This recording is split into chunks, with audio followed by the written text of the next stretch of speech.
Hi, I'm Rochelle Moulton, and welcome to Rochelle TV, where we talk unforgettable personal branding. And today I want to talk to you about how to write a killer bio. And when I say a bio, what I really mean is a master bio that you can use to repurpose for all the other bios that you're going to need to create. I mean, we tend to think of the website as sort of that central repository, but you've got a LinkedIn, you have Twitter, Facebook page, you may have guest blog posts, you might have speaking engagements, an author's page, maybe even book jackets. The list is long. But the voice and the personality for all of those bios are going to come from this master bio. So I want to give you some tips to make it absolutely killer. And the first tip is that your bio is not your resume. Okay, this is not the place to have a boring recitation of all the places that you've worked and the fancy titles that you've held. This is about connecting. You want to make your audience feel something. So don't be afraid to use emotion. And then the second tip is to know your audience with absolute clarity. Who do you most want to attract? Who are you writing for? And then once you have that clear in your mind, ask the pivotal question, which is, what do they need to know about me in order to connect and engage? What do they need to know in order to connect and engage? Which brings me to my third tip, which is you've got to do some homework.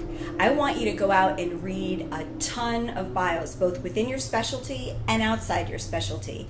And then you should have about, say, 10 to 20 bios that really resonate with you. Maybe you like the beginning of one, the end of another, a turn of a phrase.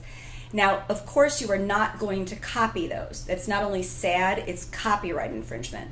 What I want you to do with them is to soak them up, to use them as inspiration, to really create something unique and snazzy that perfectly fits you.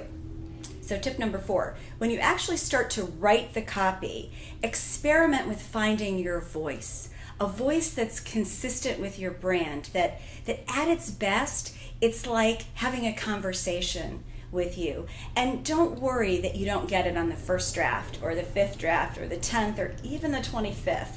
Okay, writing is a process. It's not a single event, and it's going to take some time and some hard work, but I promise you it will be worth it. Okay, tip number 5, if you're writing for your website and you are the sole owner or the sole practitioner, don't be afraid to use the first person. I know at first it can feel kind of awkward, like maybe it's making you too vulnerable or unprofessional, but actually it conveys warmth and intimacy. It brings people closer to you, and that's what you want. Cold and sterile is not going to deliver clients to your door.